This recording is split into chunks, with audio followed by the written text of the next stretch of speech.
Hey there, French presses and hot messes. I'm the latter until I use the former.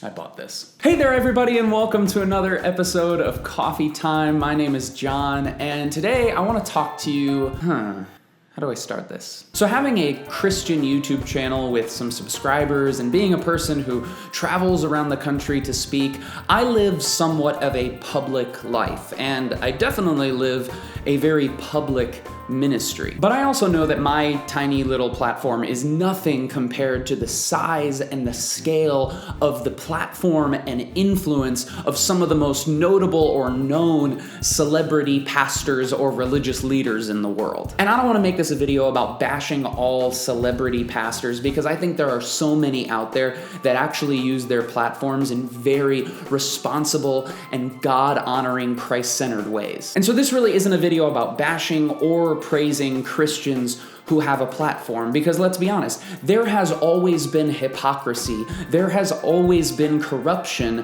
amongst people who are given a certain amount of influence or power. The big difference, I think, today is that the rise of social media and the internet has made it easier for anyone in the world to gain power or to gain influence without having much accountability while they do it or once they get there. And I think the point of this video for me is, as I have seen so much corruption and hypocrisy surfacing from church and ministry leaders recently, I personally have become really convicted about the importance of living a private life of integrity as I seek to continue to grow my public ministry and influence.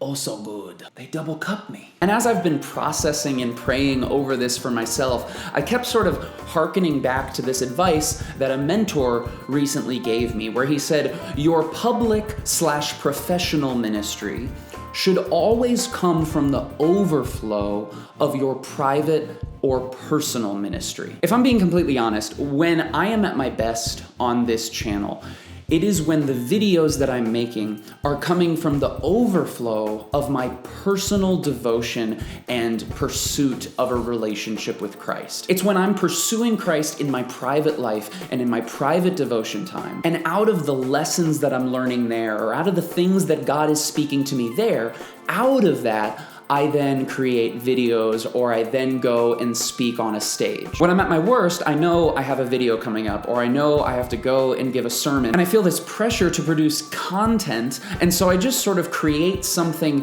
because I have to, and as I present it publicly, I sometimes will become convicted that I'm not necessarily doing it or applying it privately. I guess I could say at my worst, I'm not always practicing what I preach. Please forgive me, I'm trying to get better. But this idea of our public ministry or public faith coming from the overflow of the private ministry that we're doing, this is something that we actually see modeled throughout Scripture. In the Gospel of Matthew, when Jesus is teaching his disciples how to pray, he says, and when you pray, do not be like the hypocrites, for they love to pray standing in the synagogues and on the street corners to be seen by others. Truly, I tell you, they have received their reward in full. Here, what we see Jesus doing is he is cautioning us against the trap of only practicing or professing your faith publicly in order to gain the praise of men. But this example of a public ministry coming from the overflow of private devotion is actually something that Jesus himself modeled. We read countless times in the scriptures how Jesus got up early and went to the mountainside to pray, to spend quiet time with his Father. Many times when we see Jesus heal someone in the Gospels, when they leave, he instructs them to not tell anyone what he did. And I think this example applies to all of us, not just those of us who have a mega church or celebrity pastors, not just those of us who have a Christian YouTube channel, but each and every one of us who is desiring to live our faith out publicly. And so the deal that I've sort of made with myself is, if I'm gonna be preaching it on stage, I better be living it off stage. If I'm gonna say it on camera, I better be doing it off camera. If it's happening in my feed, then that better be because it was first happening in my life. Hey everyone, thanks so much for watching this episode of Coffee Time. I hope you enjoyed it. I hope it encouraged you. I wanted to let you know before we go that I have 2 new podcasts that I want you to check out. The first is called The Bear and the Swan. This is a podcast that my wife, Sweet Bear, and I, we are doing together. We're very excited about it. We're now like 6 or 7 episodes in. So far on the podcast, we've talked about engagements, we've talked about dating, we've talked about weddings, but we've also talked about church and cyberbullying. We kind of talk about anything and everything, so I encourage you to find that wherever podcasts can be found.